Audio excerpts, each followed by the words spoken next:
नमस्कार, नक्षत्र दुनिया चैनल में आप सभी का हार्दिक स्वागत है। मित्रों, आज के वीडियो में हम त्रिकोण के घरों में चंद्रमा के क्या फल होते हैं इसे समझने का प्रयास करेंगे। चंद्रमा के शुभ फल आपको प्राप्त होंगे अथवा अशुभ फल प्राप्त होंगे। किस प्रकार का प्रभाव चंद्रमा आपकी कुंडली में दिखाएंगे इसे समझेंगे। किस भाव में चंद्रमा जातक को इमोशनल बनाते हैं, यदि चंद्रमा आपकी कुंडली में खराब हो जाएं तो किन कार्यों से आपको बचना चाहिए इसे समझेंगे। इसके अलावा किस भाव में किसी महिला के सहयोग से जातक की तरक्की होती है इसे भी हम समझने का प्रयास करेंगे। इसके अलावा बहुत सारे अनछुए बिंदुओं को छूने का प्रयास करेंगे ताकि आप चंद्रमा को आसानी से समझ पाएं, उसके फलों को समझ पाएं। यदि आप चैनल पर नए हैं तो चैनल को सब्सक्राइब अवश्य करें और वीडियो ज्ञानवर्धक लगे तो लाइक जरूर करें। आइए शुरू करते हैं।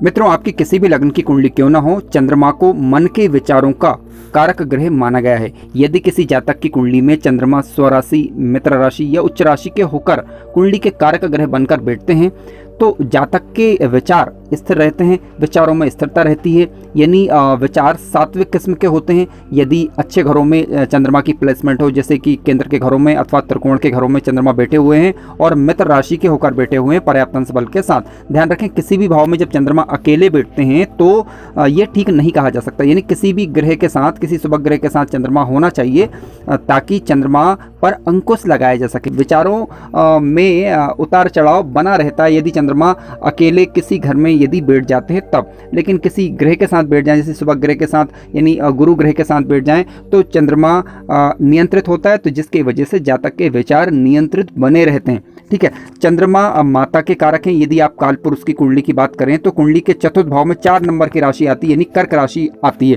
तो माता के प्रमुख कारक ग्रह माने गए हैं। और इसके अलावा भावनाओं के कारक ग्रह चंद्रमा को माना गया है। और रोज की घटनाएं इनका विचार करना हो तो चंद्रमा को आपको देखना होगा। जैसे आप राशि वगैरह देखते होंगे तो उसमें चंद्रमा की स्थिति मायने रखती है। ठीक है, और जलीय वस्तुओं के कारक हैं।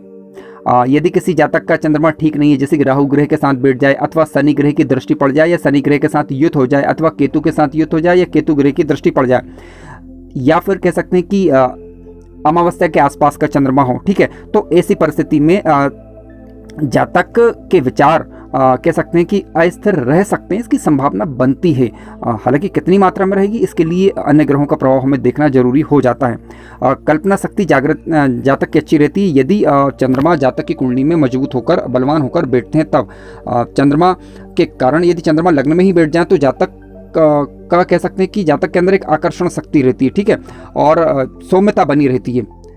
इसके अलावा चंद्रमा दूध से बनी वस्तुओं के कारक भी, यानी सफ़ेद वस्तुओं के कारक माने जाते हैं। सफ़ेद वस्तुओं से संबंधित व्यवसाय चंद्रमा के अधीन आते हैं।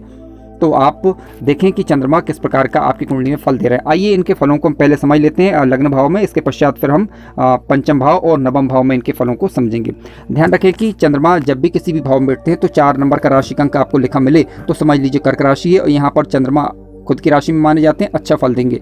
इसके अलावा 8 नंबर में ये नीच के माने जाते हैं, यानी वृश्चिक राशि में चंद्रमा नीच के होते हैं, ठीक है, और अधिकतम 3 डिग्री तक। डिग्री देख लीजिए, यदि चंद्रमा नीच के हो रहे हैं तो 3 डिग्री तक ही नीच के होंगे, इसके बाद ये सामान्य फल देंगे। और यदि किसी भी भाव में बैठे 2 नंबर का राशि अंक लिखा मिले तो समझ लीजिए चंद्रमा उच्च राशि में बैठे हुए हैं और अच्छे फल ये देते हैं। आइए सबसे पहले हम लग्न में इनके फल को समझ लेते हैं। देखिए, चंद्रमा जब कभी भी लग्न में बैठेंगे तो किस प्रकार के, लेकिन स्वराशि, मित्र राशि, उच्च राशि के होकर, ठीक है, कारक ग्रह बनकर, तो क्या होगा, जातक इमोशनल होता है थोड़ा सा, है ना, चंचल व्रति जातक की हो सकती है, सुंदर मुखाकृति होती है, घूमने फिरने का शौकीन होता है जातक। क्यों? क्योंकि चंद्रमा की जो राशि रहेगी कर्क राशि, ठीक है, ये एक चर राशि है और ऐसी स्थिति में जातक घूमने फिरने का शौकीन होता है। सोच अच्छी होगी जातक की, हालांकि क्योंकि लग्न में बैठे हैं तो दया रहम दिल वाला होगा जातक, ठीक है, लोगों पर दया करने वाला होगा और चतुर होशियार भी होगा, ठीक है, बलवान होगा, सुखी होगा, संगीत कला इत्यादि में जातक की रुचियाँ हो सकती हैं। जातक का दाम्पत्य जीवन ज़्यादातर सुखद ही रहेगा क्योंकि चंद्रमा की सप्तम दृष्टि कुंडली के सप्तम भाव पर आएगी। यहाँ पर थोड़ा सा ध्यान देने वाली बात यह है कि देखिए, सप्तम भाव से हम दाम्पत्य जीवन का विचार तो करते हैं, इसके अलावा हम व्यवसाय का विचार भी यहीं से करेंगे, ठीक है, और इसके अलावा दसम भाव से हालांकि व्यवसाय का विचार हम करते हैं। तो चंद्रमा की दृष्टि क्योंकि सप्तम भाव में जाएगी तो यहाँ पर व्यापार में थोड़ा सा सावधानी बरतने की आवश्यकता है, अन्यथा घाटे की संभावना भी बढ़ हो सकती है, ठीक है, ये एक केवल फैक्टर हुआ। अब मान लीजिए कि चंद्रमा नीच राशि के हो गए, लग्न में बैठ गए, नीच राशि के हो गए, या पीड़ित हो गए, या शत्रु राशि के हो गए और बलहीन भी हो गए, और क्या हो सकता है, देखिए, जलीय चीज़ों से जातक को सावधान रहने की आवश्यकता है, जैसे कि तालाब, नदी इत्यादि, ठीक है, थोड़ा सा भय बना रह सकता है। इसके अलावा जातक जो है थोड़ा सा डरा हुआ, भावुक रह सकता है, मानसिक रूप से तनावग्रस्त, मान लीजिए राहु या केतु के द्वारा दृष्ट या युत हो जाए, या शनि के द्वारा दृष्ट अथवा युत हो जाए, और या फिर चंद्रमा पीड़ित हो जाए और कमज़ोर भी हो जाए, तो कहीं सुनी बातों पर जल्दी भरोसा करने वाला, ठीक है, अफवाहों में विश्वास रखने वाला हो सकता है, ये संभावना है केवल, ठीक है। विचार अस्थिर हो सकते हैं, यानी एक विचार पर दृढ़ नहीं रह पाना, इस प्रकार की संभावनाएं बनती हैं। जातक का स्वभाव थोड़ा सा चंचल किस्म का हो सकता है, तो ये देख लीजिए। यदि इस प्रकार की कोई समस्या है तो आप प्रति सोमवार भगवान शिव को दुग्ध मिश्र जल से उनका अभिषेक करें, और ऐसा करने से चंद्रमा अपने बुरे प्रभाव देना छोड़ देता है या कम हो जाता है। आपको काफ़ी राहत देखने को मिलेगी यदि आप भगवान शिव को प्रति सोमवार कम से कम दुग्ध मिश्र जल से आप उनका अभिषेक करते हैं, या ओम नमः शिवाय का जप करेंगे, या ओम का गुंजन करेंगे, तब भी ये काफ़ी लाभकारी है।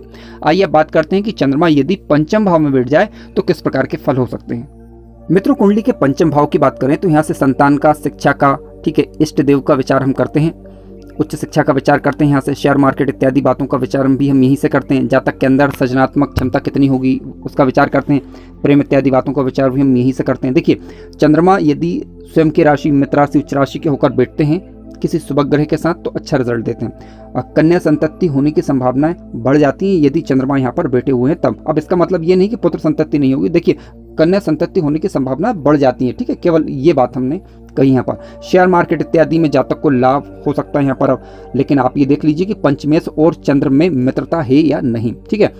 यदि पंचमेश और चंद्र में मित्रता है तो जातक के विचारों में एक रूपता होती, क्यों? क्योंकि कुंडली के पंचम भाव से हम विवेक का विचार करते हैं जातक का, ठीक है। जातक की बुद्धि लब्धि किस प्रकार की होगी उसका विचार हम कुंडली के पंचम भाव से करते हैं। जातक स्पष्ट वक्ता होगा, सृजनशील होगा, चंद्रमा से संबंधित वस्तुओं का व्यवसाय करता है यदि जातक तो उसे लाभ होगा। हालांकि यहाँ पर व्यापारेश की स्थिति और दशमेश की यानी और सप्तमेश की स्थिति पर आपको विचार जरूर कर लेना है। लेकिन मान लीजिए चंद्रमा अशुभ हो जाए, पीड़ित हो जाए, नीच राशि के हो जाए, क्या हो सकता है? चंचल मन, ठीक है, शिक्षा में व्यवधान आना, विचारों में एक रूपता का अभाव होना, इस प्रकार की समस्याएं रह सकती हैं। चंद्रमा यदि अंशात्मक रूप से बली हो, पंचमेश के साथ अथवा गुरु के साथ बैठे हुए हो तो ज्यादा अच्छा रिजल्ट देते हैं। कारक ग्रह बनकर बैठे हों तो ज्यादा अच्छा रिजल्ट मिलेंगे। कारक ग्रह यानी देखिए मेष लग्न की कुंडली हो, इसके अलावा वृश्चिक लग्न की हो, सिंह लग्न की हो, धनु लग्न हो, मीन लग्न हो और कर्क लग्न हो, ठीक है, तो इन लग्नों में चंद्रमा कारक ग्रह माने जाते हैं। इसके अलावा वृषभ राशि में उच्च के माने जाते हैं, तो वहां पर भी ये अच्छा रिजल्ट देंगे। अब मान लीजिए कि चंद्रमा कुंडली के नवम भाव में बैठ जाए तो किस प्रकार के फल हो सकते हैं, आइए विचार करते हैं। मित्रों, कुंडली के नवम भाव की बात करें तो ये धर्म का भाव है, ठीक है, उच्च शिक्षा का भाव भी है, क्योंकि आप पंचम से पंचम को देखेंगे भावत भावम नियम के अनुसार तो नवम भाव आता है कुंडली का, ठीक है, तो धर्म का भाव है, भाग्य का भाव है, इसके अलावा शिक्षा का भाव है, पिता का भाव भी है, यही है। पिता का विचार हालांकि कुंडली के दसम भाव से भी किए जाते हैं, लेकिन नवम भाव से भी पिता का विचार किया जाता है। तो क्या होगा? जातक धार्मिक कार्यों में रुचि लेगा, यात्राओं का शौकीन होगा जातक, ठीक है। इसके अलावा सन्यासी बन सकता है, इसकी संभावनाएं बनती है। सन्यासी ना भी बने तो धार्मिक तो कम से कम रहेगा, यात्राओं का शौकीन होगा, ठीक है, साहसी होगा, पराक्रमी होगा, छोटे भाई बहनों का सुख जातक को प्राप्त होता है, ठीक है, और विवाह के पश्चात अथवा किसी महिला के सहयोग से जातक की उन्नति हो, इसकी संभावनाएं बढ़ जाती हैं, ठीक है। यानी कोई भी हो सकता है, वो घर का सदस्य भी हो सकता है, बाहर का भी हो सकता है, तो जातक की उन्नति हो इसकी संभावनाएं बढ़ जाती हैं। विवेकशील होगा जातक, दूरदर्शिता बनी रहती है जातक की, यानी कुल मिलाकर दार्शनिक प्रवृत्ति का जातक हो सकता है यदि चंद्रमा नवम भाव में बैठ जाए। अब मान लीजिए कि चंद्रमा यदि अशुभ होकर बैठ जाए, नीच राशि के होकर बैठ जाए, पीड़ित हो जाए, तो देखिए भाग्योदय में विलंब हो सकता है, इसकी संभावनाएं बनती हैं। मित्रों, वीडियो ज्ञानवर्धक लगा हो तो लाइक जरूर करें और चैनल पर नए हो तो सब्सक्राइब भी करें। धन्यवाद।